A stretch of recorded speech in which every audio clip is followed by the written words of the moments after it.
উফ, বন্ধুরা মনে হচ্ছে যে আমি সত্যি একটা গুহার মধ্যে থেকে বের হলাম। খুব রিস্ক নিয়ে বেরোলাম মনে হচ্ছে। ও, আমি একটা গুহার মধ্যে থেকে বেরোলাম, ভয়ে কাঁপতেছিলাম আমার, যে উপর থেকে কোনো না কিছু মাথার উপর পড়ে। যাই হোক, আপনাদের জন্যই আমি এসেছি, কষ্ট করছি, ঝুঁকি নিয়েছি।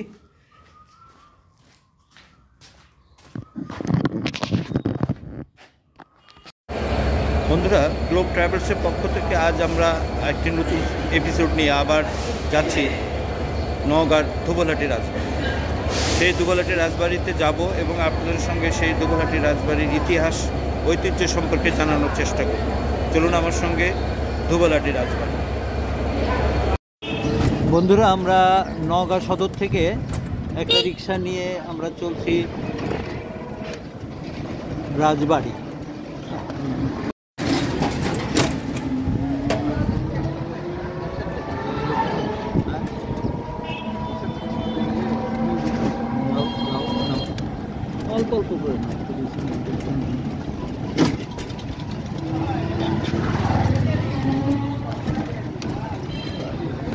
নওগাঁ থেকে দুবলহাটি রাজবাড়ি যেতেই পাশে দেখা গেল তালতলি বিল। এই বিল যদিও এখন বর্ষাকাল নয়, কিন্তু এই বিলে বর্ষাকালে প্রচুর পানি এবং প্রচুর নৌকা চলাচল করে এই বিল দিয়ে।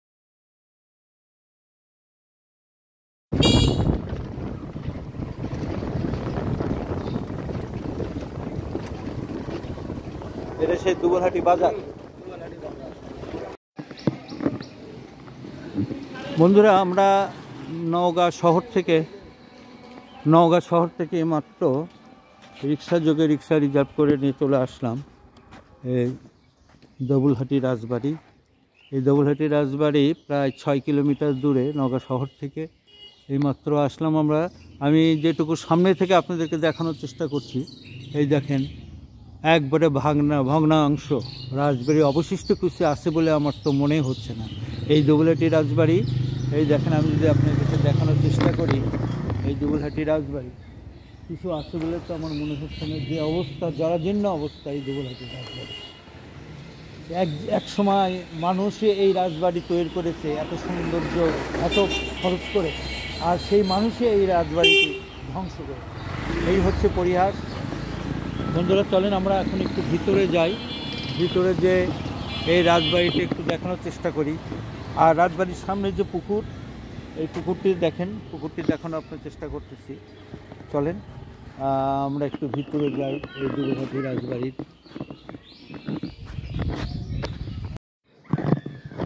আমরা চলেন এই ধুবলাটি রাজবাড়ির ভিতরে একটি আপনাদেরকে দেখানোর চেষ্টা করি। জরাজীর্ণ অবস্থা এই ধুবলাটি রাজবাড়ি। আমি ভিডিওতে যতটুকু যেভাবে দেখেছি এবং বাস্তবে সেটা তার চেয়েও বেশি জরাজীর্ণ। এই দেখেন ধুবলাটি রাজবাড়ির ভিতরের যে বাড়ির অংশ, প্রচণ্ড ভগ্নাংশ, এবং যার অবস্থা বেহু করুণীয় অবস্থা। আমার মনে হয় উপরে ওঠাটা বেশ ঝুঁকিপূর্ণ হবে। তবু আপনাদের জন্য এসছি, দেখানোর চেষ্টা করছি। চলেন দেখানোর চেষ্টা করব, আরও যতটুকু পারা যায় নিজেকে সেফ রেখে, নিজেকে। এই দেখেন ধুবলাটি রাজবাড়ি, এটা কি অবস্থা দেখেন, একেবারে জীর্ণ অবস্থা। একবারে ইট পর্যন্ত খুলে নিয়ে গেছে, জানলা দরজা তো নেই, তারপরে এখান থেকে কিচ্ছু নেই। এক সময় এই বাড়ি জমজমাট ছিল। এখানে 200 বছরের পুরনো এই রাজবাড়ির ইতিহাস। এটা জমজমাট ছিল সেই রাজবাড়ি, আজ জরাজীর্ণ। এই জরাজীর্ণর মূলে আমাদেরই মতো মানুষ, যারা ইট পাথর এগুলো খুলে নিয়ে গেছে। সত্যিকারে এটা দুঃখজনক ব্যাপার, একেবারে দুঃখজনক ব্যাপার এই রাজবাড়ির জরাজীর্ণতা দেখে। এটা আমি যতদূর জানি, এটা এখনও এটা নিয়ে কেস চলছে, যার জন্য এটা এখনও আর্কিওলজিক্যাল ডিপার্টমেন্টের হাতে আসে নাই, যার জন্য এটার কোনো সংস্কারও হচ্ছে না, এই অবস্থায় পড়ে আছে। বন্ধুরা, চলুন দেখি কোথাও যাওয়া যায় কিনা। উপরে একটি সিঁড়ি দেখছি।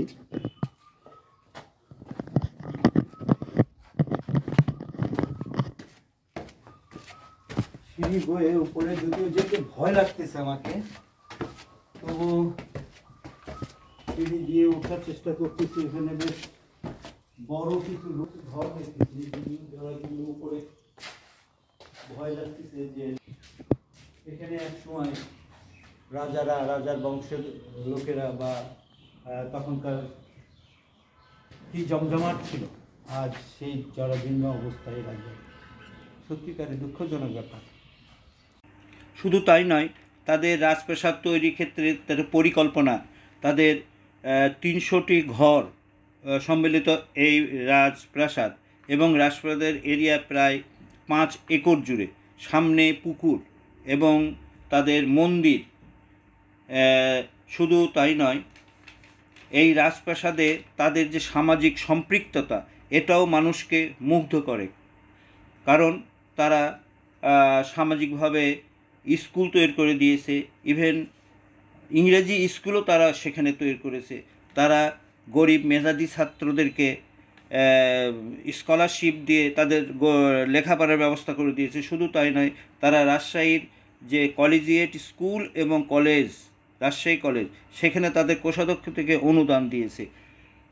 এগুলো কিন্তু সব কিছুই পরিচয় বহন করে তৎকালীন সেই দুবলাহাটি রাজাদের মানসিকতা, সামাজিকতা।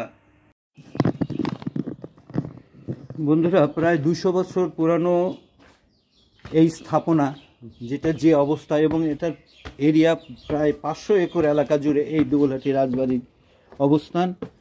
এটা নওগাঁ সদর থেকে প্রায় 6 কিলোমিটার দূরে। আমি আপনার দেখানোর চেষ্টা করলাম। আর একটি সিঁড়ি বেয়ে আমি ছাদের উপর উঠলাম, যদিও বেশ ভয় লাগতেছে আমার।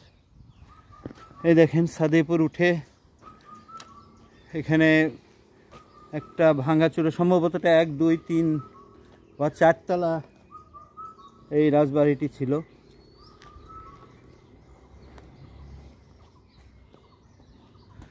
এখানে যেটা ধারণা করা হয়, এখানে প্রায় 300টি ঘর ছিল। যতগুলো আমি আপনাদেরকে দেখানোর চেষ্টা করছি, এই ঘরগুলো মোট 300টা ঘর ছিল এখানে।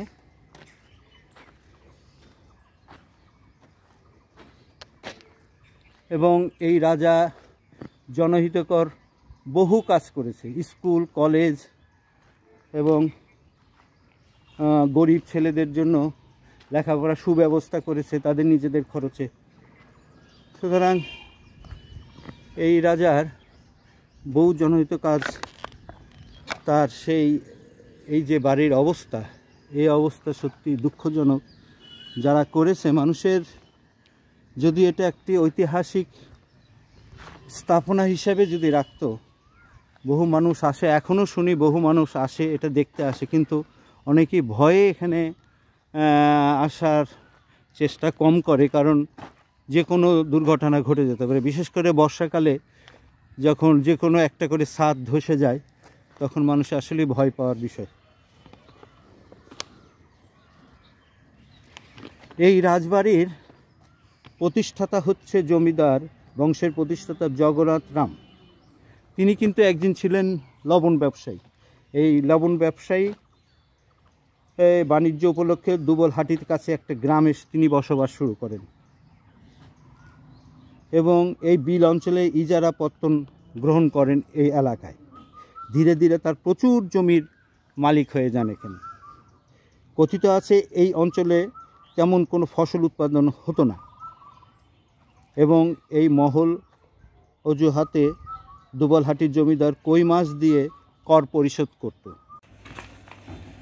নগর ঐতিহ্যবাহী দুবলহাটি রাজবাড়ির রাজা হরনাথ রায়চৌধুরী ও তার পুত্র রাজা কৃষ্ণরীনাথ রায়চৌধুরীর সময় ব্যাপক উন্নয়ন সাধিত হয় এই রাজ এস্টেটে। দুবলহাটির শেষ রাজা জমিদার হরনাথ চৌধুরী তার খেতাব পেয়েছিলেন। তার পুত্র কৃষ্ণনাথ চৌধুরী ও নাতি কুমার অমরেন্দ্রনাথ চৌধুরীর ছেলে এই দুবলহাটির রাজপরিবারে 54তম পুরুষ। জানা যায় জমিদারের এরিয়া ছিল সিলেট, দিনাজপুর, পাবনা, বগুড়া, রংপুর ও বেশ ভারতের কিছু অংশ। এটা একটি ঘর, যাওয়ার চেষ্টা করলাম না, অন্ধকার। এখানেও অনেক ঘর আছে সম্ভবত, এবং পোকামাকড়, সাপ, অনেক কিছুই থাকতে পারে। যদিও যাওয়া কতটুকু নিরাপদ আমি জানি না। এদিক দিয়ে একটি সিঁড়ি আছে দেখতেছি, ভাঙাচোরা ঘর। এই দেখেন একেবারে ছিদ্র।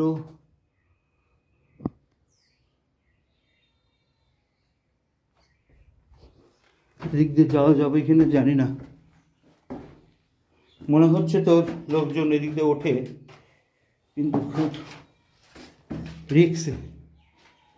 রিস্ক নিয়ে এখানে উঠতে হচ্ছে। এই দেখেন, এর বেশি আর যাওয়ার চেষ্টা করাটা বোধহয় সমীচীন নয়। খুব ভাঙা অবস্থা, ভঙ্গুর অবস্থা। এদিক দিয়ে গেলে হয়তো ভেঙে পড়বে, ধসে পড়বে। আমি আর ওদিকে ওই ঝুঁকি নিচ্ছি না, আবার নেমে যাচ্ছি। তৎকালীন এই নওগাঁর ঐতিহ্যবাহী দুবলহাটার রাজবাড়ি রাজা হরনাথ চৌধুরী ও তার পুত্র রাজা কিষাণ চৌধুরীর সময় এ ব্যাপক উন্নয়ন সাধিত হয় এই রাজ এস্টেটের। তাদের পূর্বপুরুষ যখন বেশ বিত্তে বা জমিদারিতে অর্থনৈতিকভাবে বেশ উন্নয়ন সাধন করেছিল, কিন্তু তখন তারা কর দিতে পারছিল না, যেহেতু তারা বলছিল যে এখানে কোনো ফসলের আয় হয় না। তৎকালীন নবাব তাদেরকে ডেকে পাঠান এবং এই কথা শুনে তাদেরকে বলেন যে যেহেতু এই এলাকায়, নিচু এলাকা, কই মাছ হয়, সে কই মাছ দিয়ে কর দিবে বলে তিনি জানান। তখন থেকেই কই মাছ দিয়েই তারা মুর্শিদাবাদের নবাবকে কর দিতেন। বেড়াতে আসে, কিন্তু এসে সবারই মন হয়ে যায় খারাপ। এই ভগ্নাংশ এই বাড়িতে এসে নিজের জীবনে রিস্ক নিয়ে এখানে আসাটা আসলে খুবই দ্রুহ ব্যাপার।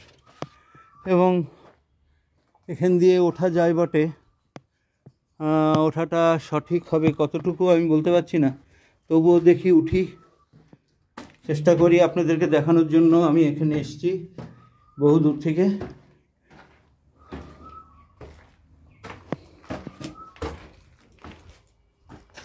বন্ধুরা, আর যাওয়া যাচ্ছে না এখান থেকে, এইটুকুই পর্যন্ত সিঁড়ি ভাঙা। এটা ঘরে ঢোকার হয়তো সিঁড়ি ছিল। এই দেখেন কি অবস্থা এটা। আর আমি যাচ্ছি না এদিকে। যাই হোক, আমার মনে হয় আর এদিক যাওয়া ঠিক হবে না, নেমে যাই।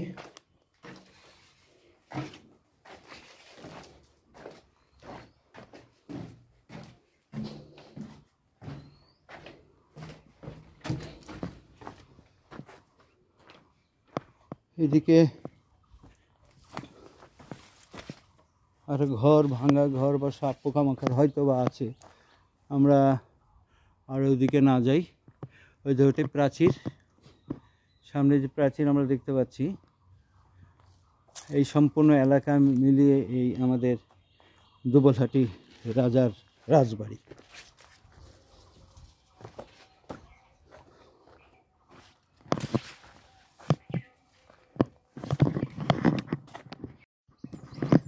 বন্ধুরা, এখানে আমি বিল্ডিংয়ের জাস্ট উত্তর সাইডে আসলাম, এখানে এই ভগ্নাংশ দেখানোর জন্য। কি করুণ অবস্থা, সত্যি এই করুণ অবস্থা দেখে মনটা খুবই আফসোস হয় যে এত পুরানো একটা রাজবাড়ি, এত পুরানো একটা ঐতিহ্য, সেই ঐতিহ্যকে নষ্ট করে দিয়েছে এই আমাদের নামে তথাকথিত মানুষ, যারা এগুলোকে নষ্ট করে দিয়েছে নিজের হাতে। দরজা জানালা খুলে, শিক জানালা খুলে সব নিয়ে চলে গেছে। তো সুতরাং এগুলো খুব কষ্টের ব্যাপার বন্ধুরা। এগুলো বলা খুব, ওইদিকে যদি আমি যাই, আরও কিছু ঘর এখানে আছে, আমি যদি আপনাদেরকে দেখাতে পারি। এই দেখেন, এখানে আরও ভগ্নাংশ, ঘরের ভঙ্গুর অংশ। যাও ওখানে ঠিক হবে কিনা আমি জানি না, তবে কি অবস্থা, জীর্ণ অবস্থা এই ঘরগুলোর। অথচ কোনো একদিন এই ঘরে কত মানুষ বসবাস করতো, কত মানুষ তাদের এখানে আসতো যেত, রাজার বাড়িতে কত মানুষ আসতো, প্রজারা আসতো, কিন্তু এখন সে সময় নাই।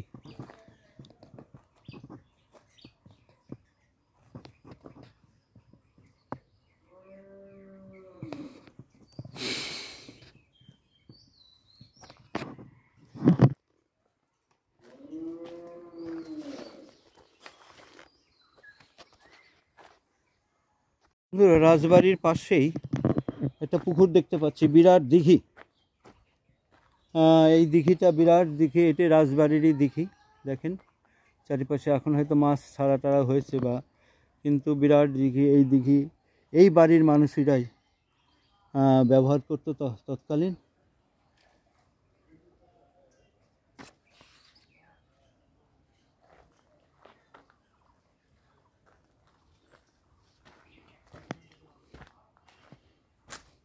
এত জীর্ণ একটি বাড়ি, আল্লাহ এটা কিভাবে নষ্ট করে দিয়েছে, কিভাবে নষ্ট হয়ে যাচ্ছে দিনে দিনে।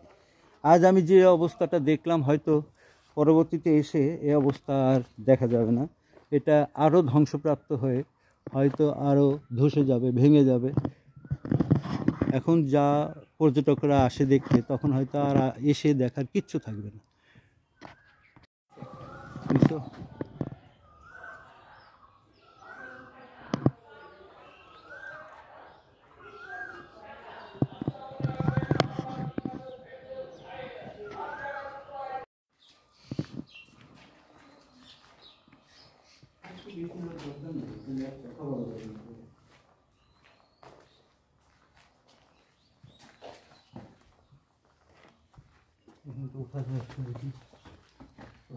যাই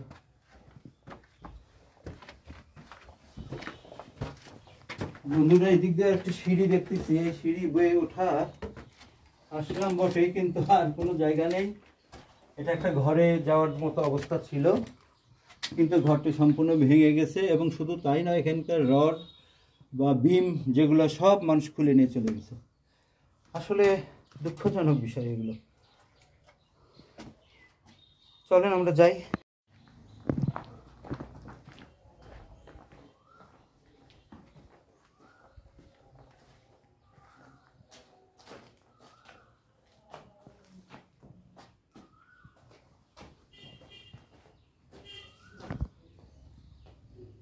আসলে এই যে সরু রাস্তা, উপরে ওঠার যে রাস্তা সরু, অন্ধকার, যদিও কিছু দেখা যাচ্ছে না, তবুও দর্শক আপনাদেরকে দেখানোর চেষ্টা করছি। উপরে যে কষ্ট করে উপরে উঠে আপনাদেরকে একটু দেখানোর চেষ্টা করবো রাজবাড়ির পুরা অংশটা।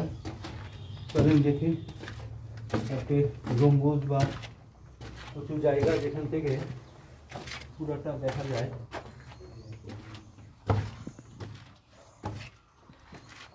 বন্ধুরা, পরিবার বহু উঁচু, তবুও এখানে ওঠা যাচ্ছে মনে হয়।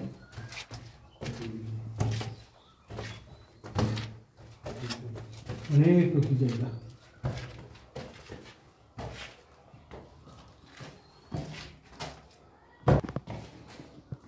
বেশি কাছে গেল না, অবস্থা খুব খারাপ।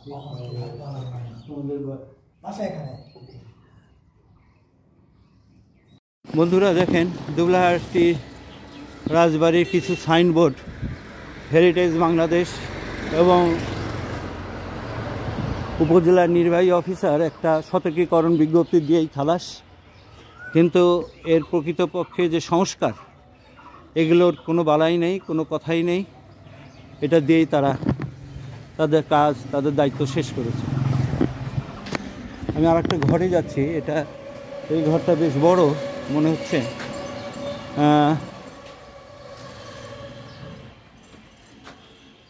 এই ঘরটাও বেশ বড়, এখানে মাটিও পর্যন্ত খুঁড়ে নিয়ে চলে গেছে। এই ঘরটা যে অবস্থা, ভিতরে ঢুকতে ভয় লাগে। বন্ধুরা, তাও আপনাদেরকে দেখানোর জন্য আমি এখানে এত ঝুঁকি নিচ্ছি। এই ঝুঁকি নেওয়ার কারণই হচ্ছে আপনার সঙ্গে পরিচয় করিয়ে দেওয়া। এই দেখেন,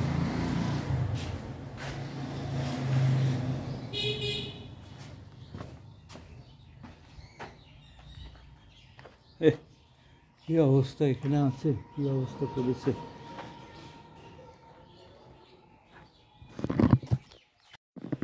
বন্ধুরা, এই বাড়ির জাস্ট আঙিনার পিছনে বা বাড়ির পিছনে আপনাদেরকে আমি নিয়ে যাচ্ছি। এখানে একটি কুয়া আছে সম্ভবত, সেই কুয়াটা দেখানোর জন্য। ওই যে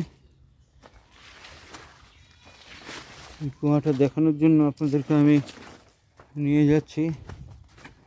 এই দেখেন সেই পুরানো কুয়া, সানবাঁধা কুয়া। সেই সানবাঁধা কুয়াতে আমি আসলাম এবং দেখেন কী অবস্থা, সম্পূর্ণ জরাজীর্ণ অবস্থায় ভরাট হয়ে গেছে এই কুয়া। এটা হয়তো ব্যবহার করতো কত মানুষ, রাজাদের পরিবারের সব সদস্যগণ এই কুয়া হয়তো ব্যবহার করতো, এই কুয়ার পানি খেত। আজ এটা জরাজীর্ণ অবস্থায় পড়ে আছে। এবং রাজবাড়ির যে প্রাচীর দেখতে পাচ্ছেন, এই প্রাচীরও এখানে আছে। এখন অনেক অংশে এগুলো হয়তো দখল হয়ে যাচ্ছে, যেটার কোনো কৈফিয়ত দেওয়ার কেউ নেই। বন্ধুরা, চলেন আমরা এখন আবার ফিরে যাই।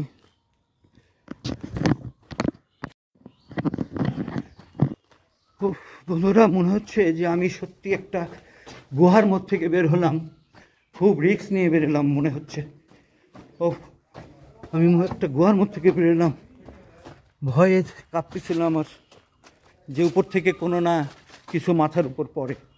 যাই হোক, আপনাদের জন্যই আমি এসেছি, কষ্ট করছি, ঝুঁকি নিয়েছি।